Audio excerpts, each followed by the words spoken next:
A woman named Martha Collins sat in a doctor's office in 1990, and the doctor asked her a question she could not answer. He held up a lab form. Her blood showed a rare condition. He needed to know her ancestry to treat her properly. She said the only thing her family had ever said. "We're Melungeon." He wrote it down, then he asked what that meant. She had no answer for that either. That silence is the whole story. For over 200 years, families living in the mountains of Tennessee, Virginia, Kentucky, and North Carolina called themselves Melungeon.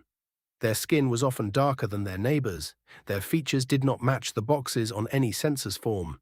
Their own grandparents refused to explain where the name came from. And the government, again and again, tried to force them into a category that fit paperwork instead of truth. Look at a Melungeon family portrait from the 1890s. Look closely. You will see faces that do not sit still inside one racial label. Some look like they could be Portuguese sailors. Some look like they could have Cherokee blood. Some look like they could be West African. Some look almost Mediterranean, with olive skin and dark eyes that no one in the region could explain. Neighbors called them free persons of color on some documents and white on others, sometimes for the exact same person in the exact same decade. That inconsistency should stop you cold. A government record is supposed to be a fact. But here, the fact kept changing depending on who was writing it down. That is not confusion. That is a system that did not know what to do with people who did not fit its rules. Here is the detail that breaks the official story completely. In 2012, a genetic study looked at Melungeon DNA samples, taken from families who had documented their lineage back for generations, families who had always said the same thing their grandparents said. The results should have confirmed the old local legends. Portuguese sailors, shipwrecked centuries ago. Lost Roanoke colonists, wandering inland. Turkish traders, abandoned on the coast. Every legend had a story. Every story had a location. Every location pointed toward Europe or the Mediterranean. The DNA did not agree with any of them in the way people expected. Instead, the genetic markers pointed toward a mixture that was not supposed to exist in one bloodline, in one isolated mountain community, that early in American history. Sub-Saharan African ancestry, Northern European ancestry. And it appeared in patterns that suggested the mixing happened early, generations before the Civil War, generations before segregation laws even had names. Read that again. Not after slavery ended, not during Reconstruction, before all of that. In a time when the official story says these groups were kept apart by law, by violence, by everything colonial society could throw at them. So how did families end up in these isolated hollows, generations before anyone was supposed to be mixing that way, hiding in plain sight from a legal system built specifically to punish exactly what their bodies proved had already happened? Let's slow down, because this is where the mystery becomes personal. Picture a narrow valley in Hancock County, Tennessee, sometime in the early 1800s. Steep ridges on both sides, thin soil, a single road, if you could even call it that, cutting through pine and rhododendron. This is Newman's Ridge, one of the most famous Melungeon settlements in Appalachian history. Families here farmed corn on slopes so steep that a man could lose his footing and roll 30 feet before catching a tree. They were poor. They were isolated. And they were, according to state officials, a legal problem. Tennessee passed laws restricting the rights of free persons of color.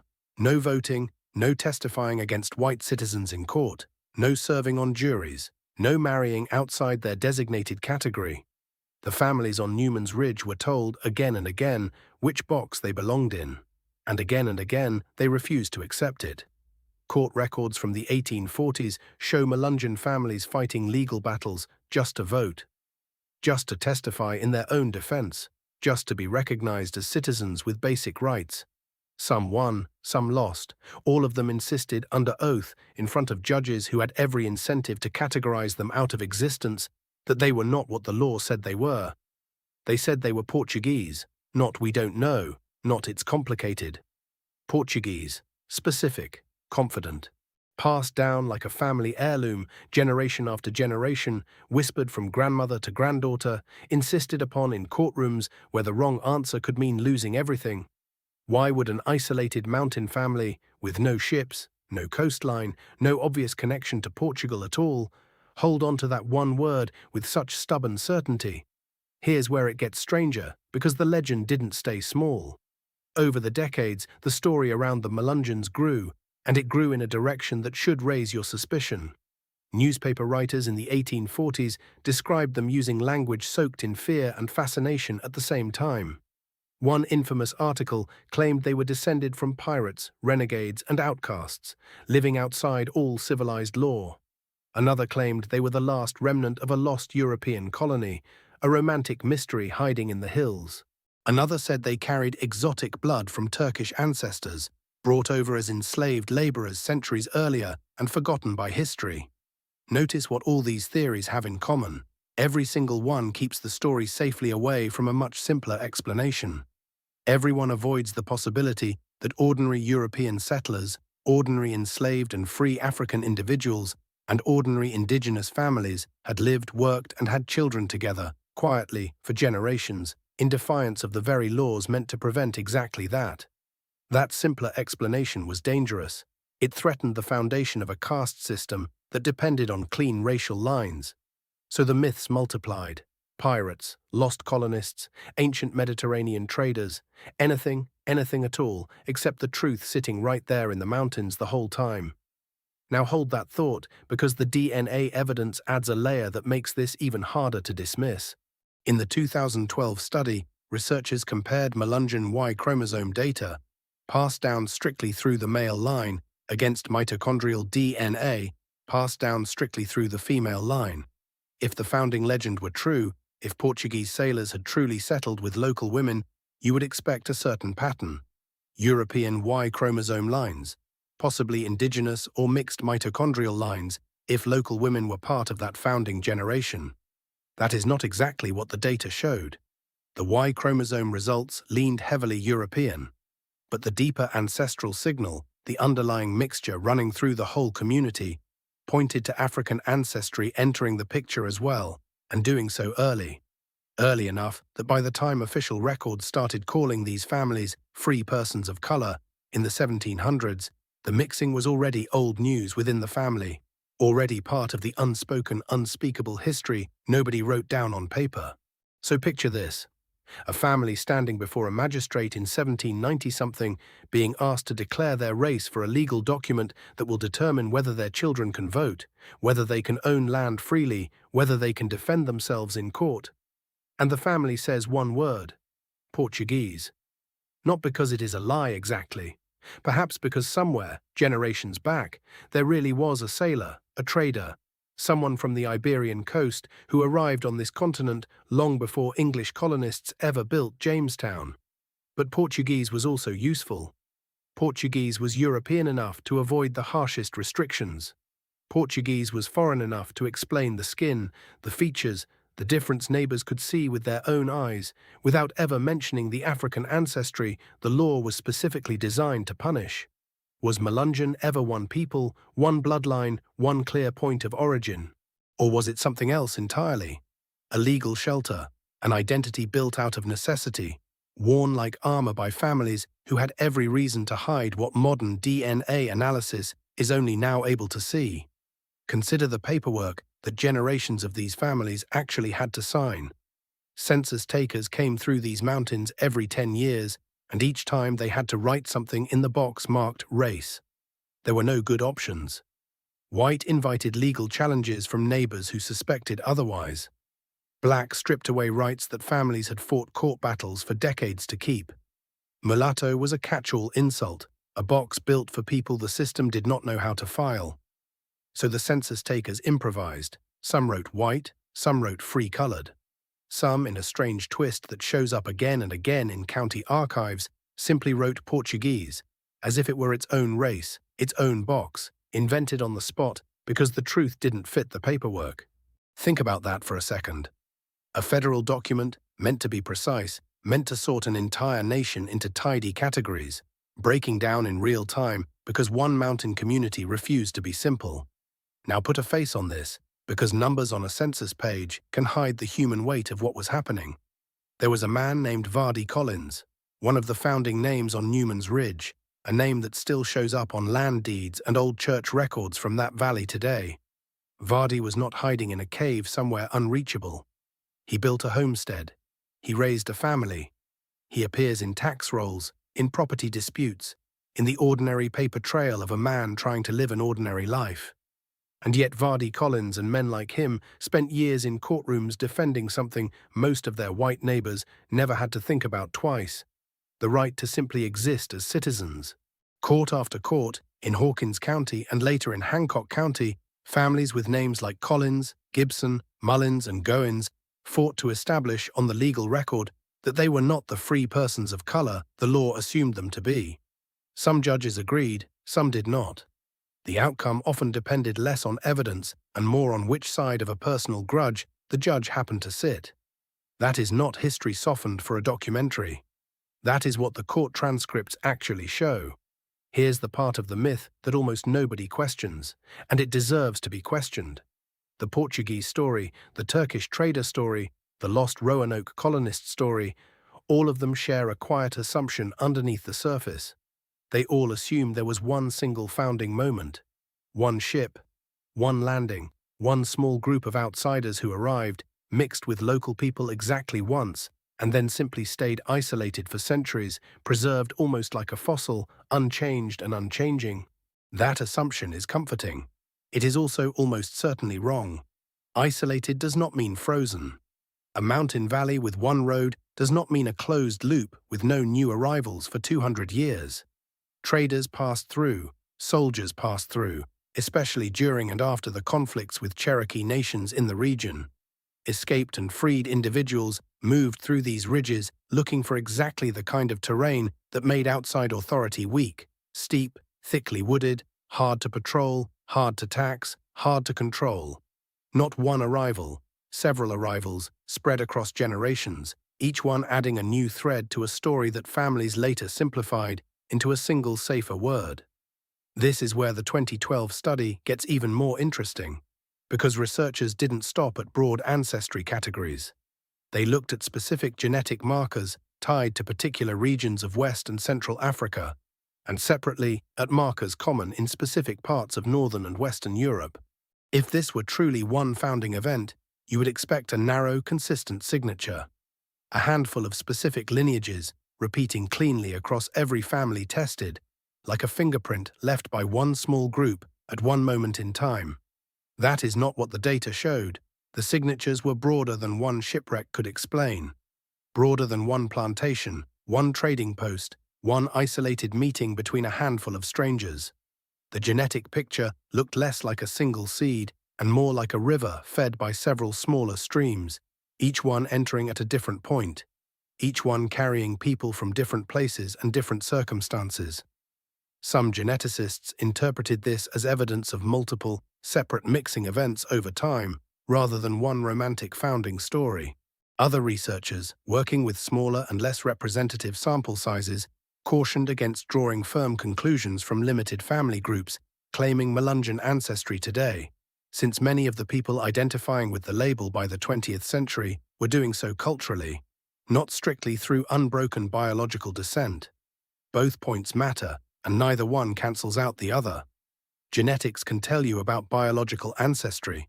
It cannot tell you who a community decided, generation after generation, that they were going to be. That distinction is the real crack in the myth, and once you see it, you cannot look away from it. The old version of the story treats Melungeon like a fixed biological category, something you either are or are not, something written permanently into blood the moment a ship landed on a shore centuries ago. But everything in the historical record, the courtroom testimony, the shifting census categories, the newspaper myths built specifically to avoid an uncomfortable truth, points to something messier and far more human. An identity built under pressure, a label chosen, defended, and passed down, not because it was simply true in a laboratory sense, but because it was survivable in a courtroom sense. Families protecting land, families protecting children, families protecting the right to vote, to testify, to marry who they chose, using the only tool available to them. A story about where they came from that the law could not easily punish. So the question stops being simple. It is no longer just, where did the Melungeons come from? That question assumes a clean starting point, one ship, one place, One moment worth pinning on a map. The better question, the one that actually respects what the evidence is showing us, is this. Did the Melungeons exist as one unified people before the outside world forced them to answer for what they were? Or did outside pressure, courtrooms, census forms, hostile neighbors, laws built to sort human beings into narrow boxes, actually create the unified identity we now call Melungeon, out of several different families, several different origins, several different private histories, all pushed together by circumstances none of them chose? If that is true, then the real mystery is not a hidden shipwreck off the Carolina coast. The real mystery is who was already living in these mountains, layer upon layer, long before any of these families ever needed a story to protect themselves at all. Ask yourself something simple. If a courthouse clerk in 1830 had written a different word in a different box, would there even be a Melungeon story to tell today?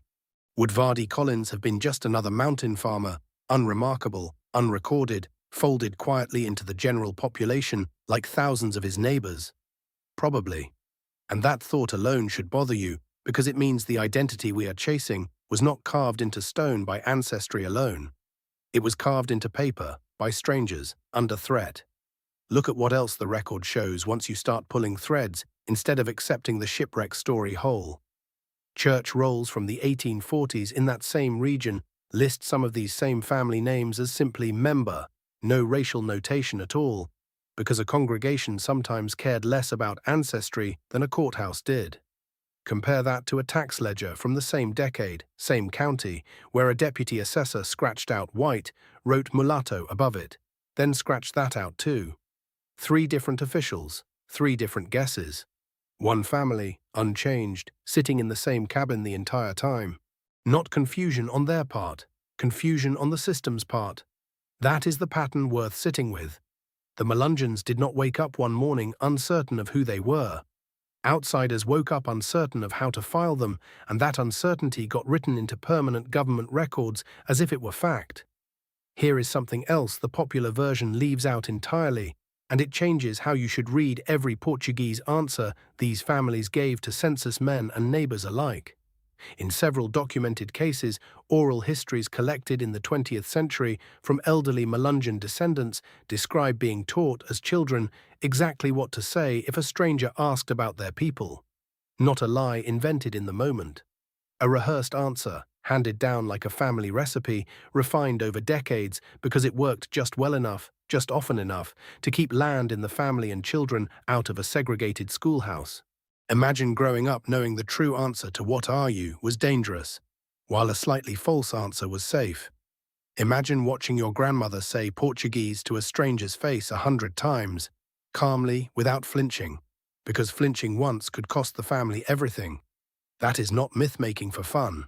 That is a survival strategy so effective it eventually became mistaken, generations later, for the plain historical truth. Which brings the whole investigation to a harder, more honest starting point than, where did they come from? Before any outsider ever needed a category for these families, other people were already living on this land, arriving in waves, leaving traces in the soil, the rivers, and eventually the blood. To understand what the Melungeons actually were, we have to go back further than any ship, any trader, any courtroom. We have to go back to who was standing on these ridges first. Long before any European ship touched this coastline, people were already living inside these mountains for thousands of years. Not visiting, not passing through. Living, generation after generation, inside valleys that outsiders would later call impossible to settle. Call this Layer 1. Archaeologists have traced human presence in the Appalachian highlands back more than 12,000 years. That is thousands of years before anyone wrote the word Melungeon down. Thousands of years before anyone needed a word at all. These earliest communities left rock shelters, stone tools, and seasonal camps tucked into hollows where a fire could burn without being seen from the valley floor below. That detail matters more than it seems. Concealment was not a trick invented by a desperate family in the 1700s. Concealment had already been a working survival strategy in these exact mountains for thousands of years before anyone named Collins, Gibson, or Bunch ever set foot on a ridge.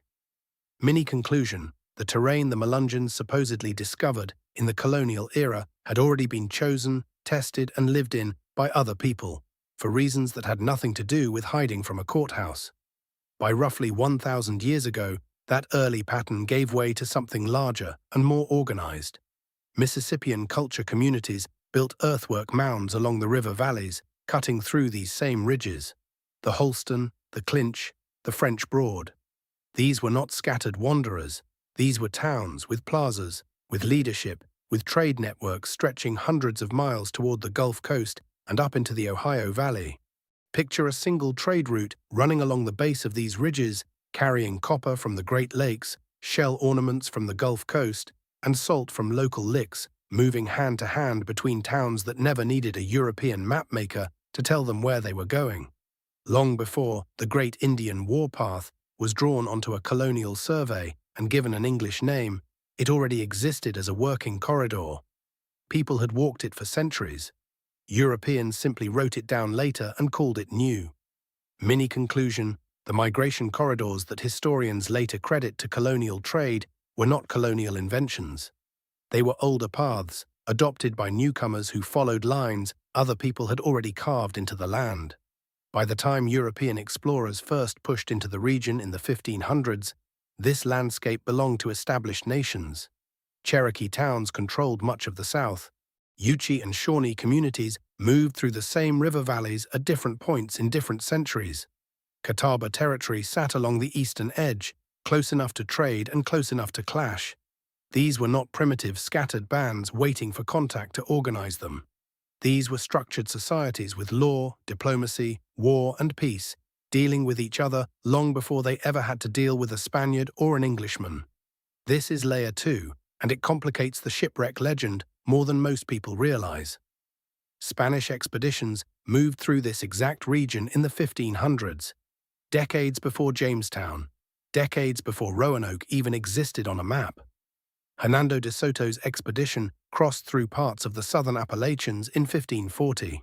Juan Pardo followed a similar path roughly 20 years later, building a chain of small forts through the interior, including one near a native town called Joara, in what is now western North Carolina, garrisoned by soldiers he expected to resupply. Here is the detail almost nobody outside academic circles knows. Some of those garrisons were abandoned, not evacuated. Spanish soldiers, cut off from supply lines and reinforcement, simply stayed where they were. They lived among indigenous communities. They married into them. Archaeological digs at the Joara site have turned up Spanish-style artifacts mixed directly into native households, not sitting apart in some separate colonial quarter. Their descendants did not vanish into a footnote. They became part of the same river valley populations that English colonists would later discover and struggle to categorize 2 centuries afterward. Ask yourself what that means for the shipwreck legend. If Iberian ancestry was already moving through these communities 200 years before the popular story usually starts, then the Melungeon families were not receiving one sudden romantic delivery of European blood off a beach in the Carolinas. They may have been absorbing a slow trickle of Spanish and Portuguese ancestry that had already been present in the region for generations, carried quietly through indigenous communities long before anyone wrote the word Melungeon down at all. Mini conclusion: the one shipwreck story compresses 2 centuries of gradual, unglamorous contact into a single dramatic afternoon. The land itself remembers a much slower, much quieter process. Now lay layer 3 on top of the other 2, the layer most textbooks mention last and explain least. Africans, both enslaved and free, moved into this same mountain corridor from multiple directions and multiple decades. Not from one single point of arrival, not from one single legal status. Some came north from the tobacco plantations of coastal Virginia and the Carolinas, escaping bondage and following the same river valleys that indigenous trade had used for 1,000 years before them. Others arrived earlier still, as indentured servants in the early 1600s, working alongside indentured Europeans under contracts that, for a brief window before slavery hardened into a fixed racial system, did not always separate people cleanly by skin color at all. For a few decades in early colonial Virginia, a free black landowner and a free white laborer could occupy nearly the same legal category, own the same kind of small farm, testify in the same kind of court. That window closed hard after Bacon's rebellion in 1676, when colonial lawmakers moved fast to draw a permanent racial line and keep poor black and white laborers from ever uniting against the planter class again. But the window existed long enough to leave descendants who carried both ancestries into the backcountry, ahead of the very laws built to separate them by force. Zoom in. Picture one family making that walk sometime in the early 1700s. A husband born free, of mixed African and European ancestry, in a Virginia county that had not yet finished deciding what he was legally allowed to be. A wife with indigenous ancestry from a river town that had already absorbed Spanish blood a full century earlier, though she may not have known the word Spanish at all, only the family stories that came with it. Neither of them thought of themselves as founders of anything. Both of them were simply looking for a valley steep enough, wooded enough, and far enough from a courthouse to raise children without a magistrate deciding their fate before they had even learned to walk. That family did not arrive on a mysterious ship. They walked over weeks along paths already worn smooth by people who had used them for 1,000 years before either of them was born. Zoom out, multiply that single family by dozens, spread across nearly 2 centuries, arriving from different directions and carrying different mixtures, and you get something far more accurate than a shipwreck. You get layer stacking on layer stacking on layer. Indigenous nations with roots running centuries deep. Spanish and Portuguese contact folded in 200 years before Jamestown. African and European newcomers fleeing the exact same legal and economic pressures a century after that, funneling through the same river corridors, settling on the same steep ridges for the exact same reason every layer before them had chosen this ground. Because it was hard to see, hard to reach, and hard to control. Mini conclusion: Melungeon was never one people arriving at one time from one place. It was the visible surface of at least 3 deep historical layers, folding into each other for generations, inside a landscape specifically suited to keeping all 3 layers hidden from outside eyes. That is the chronology the shipwreck legend was built to replace, not because anyone sat down and deliberately lied, but because a single dramatic story travels easier than 3 centuries of quiet, overlapping migration through the same mountain corridors. And that raises a harder question than the one we started with. If the ancestry really runs this deep and this tangled, what does the physical evidence actually show once scientists stop guessing and start testing? What do the bones say? What does the DNA say? What happens when the answer lines up with neither the shipwreck story nor the story these families were carefully taught, generation after generation, to tell strangers at the door? That is where the real forensic work begins, not in a legend passed down at a kitchen table, but in a laboratory, a forgotten cemetery, and a handful of documents nobody expected to survive this long. For decades, most of that record sat outside, exposed to weather, plowed over by farmers who did not know what they were driving a tractor through. Small family cemeteries dot these ridgelines, marked with nothing more than a flat, unlettered stone turned on its edge. No name, no date, no church record filed anywhere nearby. For a long time, that silence was treated as absence. It was not absence. It was omission, chosen deliberately, generation after generation, by families who understood exactly what a courthouse clerk would do with a name that did not fit the categories on his form. Picture one of those hillside plots outside a small Tennessee county, fenced with nothing but a line of fieldstone, shaded by a single old oak that has outlived every person buried beneath it. Local families still call it the old burying ground, and nothing else. Nobody wrote down who rests there. Nobody had to. Everyone already knew, and knowing quietly was safer than writing it down where a stranger might read it. That silence is exactly why the physical evidence matters so much now. Bones do not fill out a census form. Teeth do not choose a legal category to survive. A skeleton cannot decide, out of fear, to describe itself as something it is not. For nearly 300 years, the paper trail bent itself around the truth. The physical remains never had that option. So the real investigation does not start with another origin story told at a kitchen table. It starts with a specific grave, in a specific county, opened under specific, careful conditions, by researchers who had no interest in confirming a shipwreck or denying one. It starts with a single tooth, sent to a lab that had no idea whose family it belonged to. It starts with a document drawn up in a courtroom nobody expected to survive 2 centuries of fire, flood, and simple neglect. What that grave held, what that tooth revealed, and what that surviving document actually says, once you read it without the assumptions everyone brings into the room, changes the entire shape of this story. That is where we go next, into the evidence itself, one object at a time, starting with a skull that should never have raised a single question at all. That is where we go next, into the evidence itself, one object at a time, starting with a skull that should never have raised a single question at all. In the early 1900s, before genetics existed as a real science, a handful of physicians and self-styled ethnologists went into these mountains with calipers and measuring tape. They were not looking for the truth. They were looking for confirmation. At the time, American science believed race could be measured with a ruler. That skull shape and jaw angle could sort a person cleanly into one of 3 neat categories: white, black, or Indian. Nothing in between was supposed to exist for long. They expected Melungeon skulls to slot into one of those 3 boxes, the same way every other skull in their collection had. That is not what they found. Skull after skull came back with measurements that split the difference, mixed features that no chart in their textbook could explain, numbers that refused to sit still in any single column. One doctor, frustrated, simply wrote indeterminate in his notes and moved on to the next subject. He meant it as a failure of the skull. It was actually a failure of the categories. Modern researchers went back to some of those same measurements decades later, not with calipers this time, but with statistical models built for population genetics. The verification did not vindicate the old doctors. It did something stranger. It confirmed that the original measurements were accurate. The skulls really did carry a blend of features drawn from multiple ancestral populations. The old scientists had recorded real data. They had simply built the wrong box to put it in. There are a few ways to read that.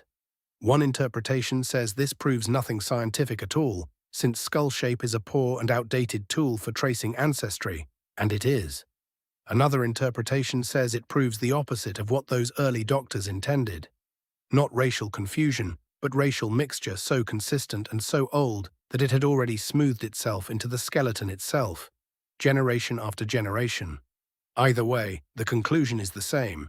The categories were never large enough to hold the people standing inside them. Zoom in. Now put a face on one of those skeletons, because the record does give us one, and her name was Mahala Mullins. She lived in the Newman's Ridge area of Tennessee in the 1800s, and by every local account, she was enormous, several hundred pounds by the time she reached middle age, confined for the last years of her life to a single cabin she could no longer leave. She was also, by reputation, one of the finest moonshine makers in the county, and the sheriff knew exactly where to find her still. Here is the detail nobody made up for a story. The sheriff had a warrant for her arrest more than once. Each time he stood in her doorway, looked at her, looked at the narrow frame of that door, and turned around and left. Mahala Mullins could not be moved through her own front door, let alone hauled down the mountain to a courthouse. Local legend says the sheriff finally told his superiors she was, in his words, catchable but not fetchable. He let her die in that cabin, free, because the physical facts of the situation made the law temporarily irrelevant. That is not a myth about a mysterious lost race. That is a documented, specific human being, with a name, a location, and a cause of death recorded by neighbors who knew her personally. She is buried near that cabin today, and the grave is marked. She never once, in any surviving account, called herself Portuguese or Turkish, or any of the exotic labels later writers tried to attach to her community. She simply lived, made whiskey, raised a family, and refused to be moved. Her grave, and others like it near Newman's Ridge, are exactly where the next piece of hard evidence came from, decades after her death, when researchers finally had a tool the old doctors with their calipers never possessed. Zoom out. That tool was DNA testing, and by the early 2000s, several independent teams turned it directly on Melungeon-descended families. The expectation, shaped by more than a century of oral tradition, was fairly specific. Family stories, repeated for generations, pointed toward Portuguese sailors, sometimes Turkish traders, sometimes a vague and romantic Mediterranean origin, that had been passed down as a kind of protective legend, a story a family could tell a curious neighbor without admitting to African or indigenous ancestry outright. What the DNA actually showed did not match that legend, and it did not match it in a very specific way. When researchers tested Y chromosome DNA, which traces direct male line ancestry, and mitochondrial DNA, which traces direct female line ancestry, the results leaned heavily toward European and sub-Saharan African markers. The Native American maternal signal that many families expected to find, based on generations of oral history about indigenous grandmothers, was largely absent from those specific direct lines. Not the story people expected. Not the story most outsiders expected either. Verification came fast and it came angry. Genealogists who had spent decades building family trees around indigenous ancestry pushed back hard, and their objection was not emotional noise, it was methodologically sound. Y chromosome and mitochondrial testing only trace one single line each. One father's father's father, one mother's mother's mother, straight back through time. They say almost nothing about the dozens of other ancestors sitting on every other branch of that same family tree.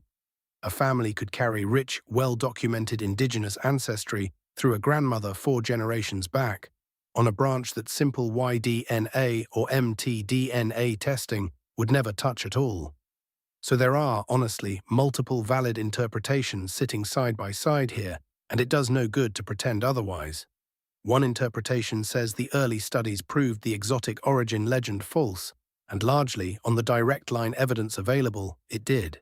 A second interpretation says the same studies were too narrow to capture the fuller, autosomal picture of ancestry, the kind that looks at all of a person's chromosomes rather than just 2 single lines, and later autosomal testing has indeed shown measurable indigenous and African ancestry sitting quietly across many self-identified Melungeon-descended families, exactly where the direct line tests could not see it.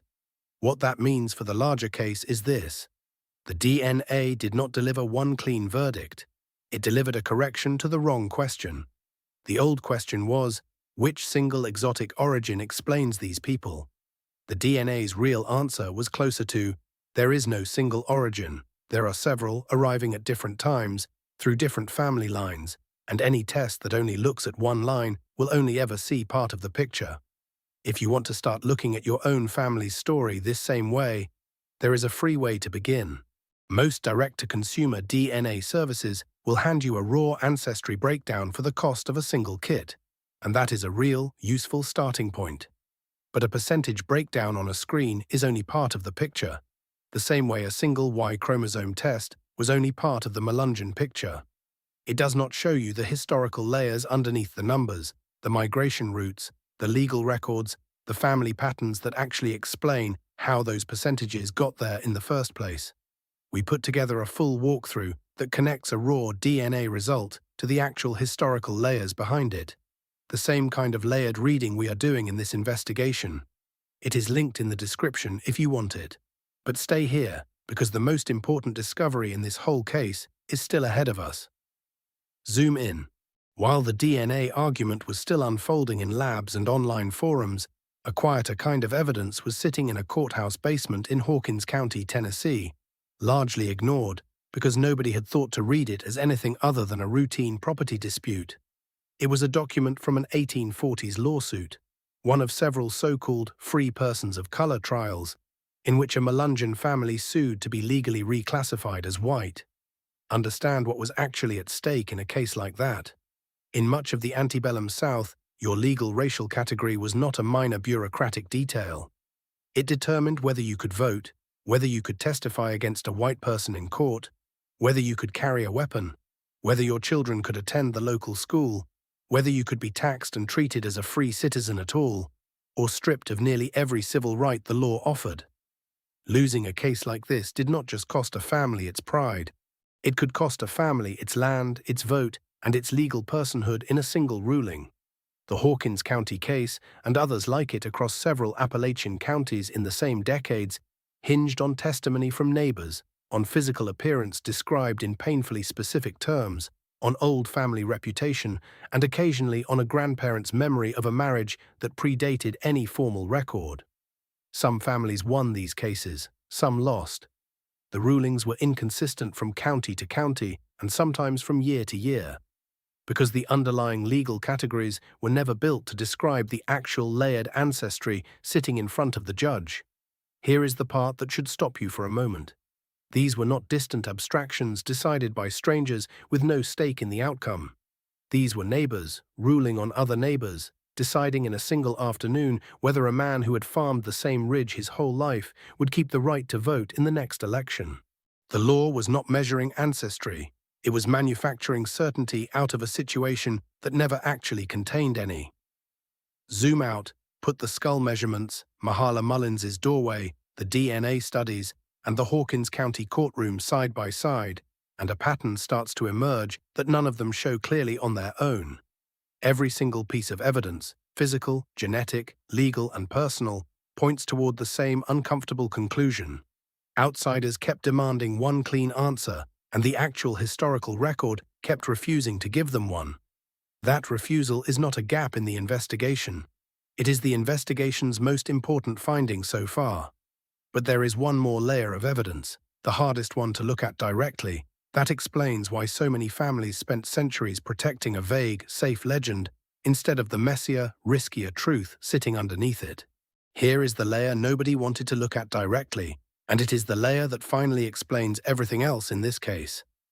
Every genetic study of Melungeon-descended families, no matter which lab ran it, no matter which method they used, found the same strange signature buried in the data. Geneticists call it a bottleneck. It is the genetic fingerprint of a population that dropped sharply in size, then rebuilt itself from a small surviving core. A bottleneck does not happen because a group decided to keep to itself. A bottleneck happens because something violent, sudden, and survivable, but barely passed through a population and left only a fraction of it standing. The DNA does not just record who your ancestors were, it records what almost ended them. Zoom in, picture a single household in the 1700s, somewhere along the ridges that would later be called Melungeon country.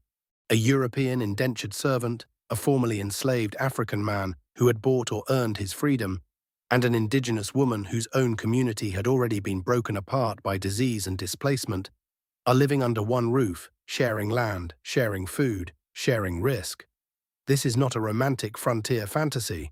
This is three separate groups of people, each one already reduced by violence before they ever met each other. The European servant may have survived a ship crossing that killed a third of the people who boarded it with him. The African man may have survived a forced march to the coast, a hold below deck, and years of unpaid labor that killed most of the people who arrived alongside him. The indigenous woman may have survived an epidemic that killed most of her own village, then a forced removal that killed many of the people who survived the epidemic. None of them arrived on that ridge as a whole people. Each one arrived as a remainder. That word, remainder, is the real story underneath the DNA. Not one bottleneck. Several bottlenecks stacked on top of each other from three different directions, all converging in the same small stretch of Appalachian ridge. Zoom out. This is where the old habit of sorting history into victims and villains completely breaks down. And it has to break down because the record simply will not support it. European colonization devastated indigenous nations through disease, war, and forced removal. That is documented, that is real, and it should never be softened. But some of the same European settlers who fled indenture, debt, or persecution were themselves fleeing violence, not exporting it. Some indigenous nations, weakened by epidemic and displacement, allied with, married into, or absorbed outsiders as a strategy for survival, not as a surrender. Some formerly enslaved Africans who found refuge in these ridges had escaped a system built by other Europeans and found something like safety among people who were themselves outcasts from that same system. One family, sitting in a single Melungeon household in 1790, could carry all three of these histories at once. A grandmother who survived smallpox, a grandfather who survived a slave ship, a great-grandfather who survived a debtor's prison crossing. None of them chose the ridge as a first option. All of them chose it as a last one. Here is the sentence worth sitting with for a moment. A people is not one blood. A people is what survivors build together after the blood that made them has already been broken more than once. That single sentence rewrites almost everything the old theories assumed. The Portuguese sailor legend assumed a clean, singular origin story, a proud shipwreck, a noble ancestor, something a family could repeat without shame. The exotic race theories assumed the opposite, a single foreign bloodline that made these people different, strange, other. Both versions needed one origin, one blood, one clean answer. The bottleneck data says there was never one blood to begin with. There were several broken lines, meeting on a ridge, because the flat land below had no room left for any of them. Zoom in. Consider a specific documented pattern repeated across multiple Melungeon family lines in the historical record. A free black man in colonial Virginia, unable to legally marry the white woman he had children with, moves his family inland, away from courts and neighbors who might report the relationship. A generation later, one of his daughters marries a man local records describe only as Portuguese, a category that, in several documented cases, was later shown by descendants' own genealogical research to be a legal fiction, a safer label than the truth underneath it. A generation after that, a granddaughter marries into a family with documented indigenous ancestry from a nearby Cherokee or Saponi community already displaced from its original land. 3 generations. 3 separate acts of survival, each one forced by a law, a war, or a disease that had nothing to do with the family itself and everything to do with the century they were born into. By the 4th generation, nobody in that family is lying when they say they don't fully know what they are. They are telling the exact truth. Their own ancestors barely knew either, because the categories being used to sort people never matched the reality those people were actually living. Zoom out. This is the point where the genetic bottleneck stops being an abstract statistic and becomes something closer to an archive. Every population geneticist who studies these ridge communities describes the same pattern: a sharp drop in effective population size sometime in the mid to late 1700s, followed by slow regrowth from a small founding group.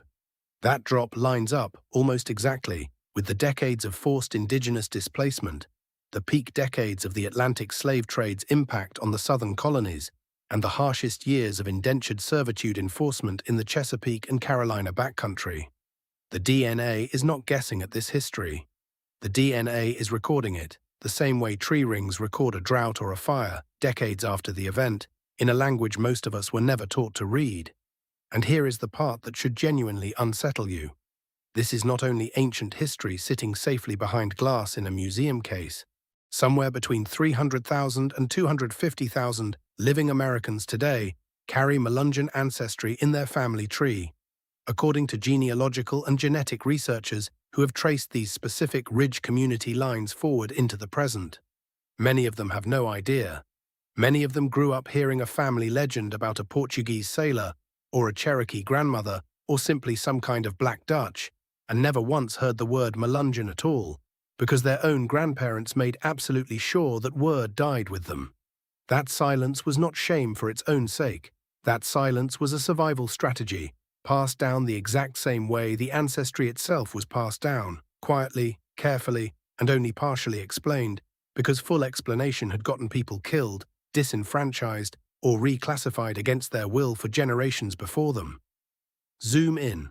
Think about what that means for a family sitting at a dinner table in 1960 or 1980, deciding what to tell their children about where they came from. They were not just choosing a story.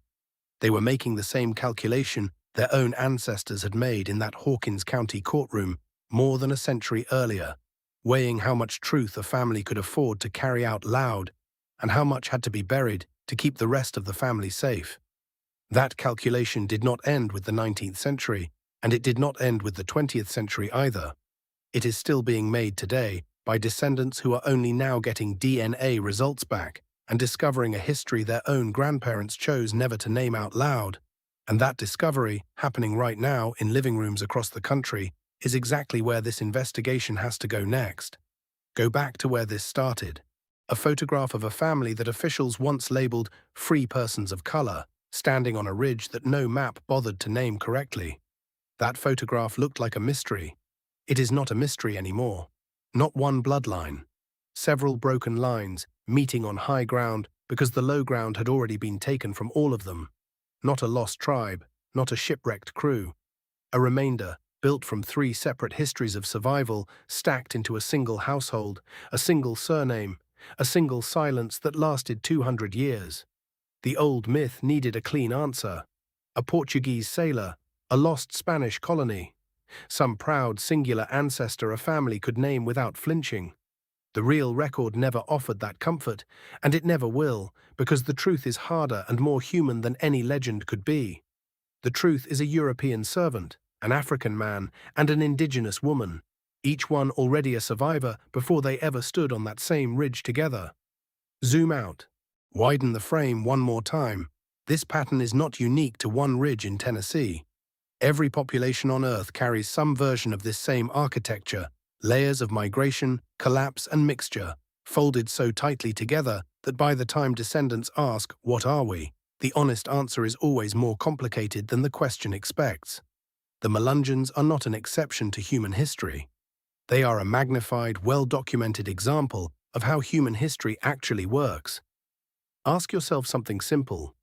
How much do you actually know about your own great-great-grandparents, and how much of what you know is a story someone chose to tell you, instead of the full truth they chose to bury? Let that sit for a moment. That silence exists in almost every family on this continent. The Melungeons just got studied closely enough for their silence to become visible. Here is the sentence this entire investigation has been building toward. Identity is not a fixed inheritance handed down unchanged. Identity is a decision, remade by every generation, about how much truth a family can afford to carry out loud. That is the real discovery here, not a bloodline, not a rumor. A method, survival first, explanation later, and sometimes explanation never. Now it is your turn. Comment with a number from 1 to 6. Tell me which discovery in this investigation surprised you the most. The courtroom testimony that decided a family's legal race, or the genetic bottleneck that recorded 3 separate histories of violence in a single population. I want to know which one landed hardest. Send this to someone who still believes the old version of this story. The shipwreck, the lost colony, the single tidy origin. One video might change how they see their own family tree, whether they know it yet or not. Next time, I am going to show you a document from 1849 that never should have survived. A tax record naming a specific Melungeon family as white for legal purposes, written by a clerk who almost certainly knew better, and signed the same year the state began quietly rewriting who was allowed to vote. That single page proves something uncomfortable. They did not stumble into this identity by accident. Somebody, somewhere, knew exactly what they were doing the entire time.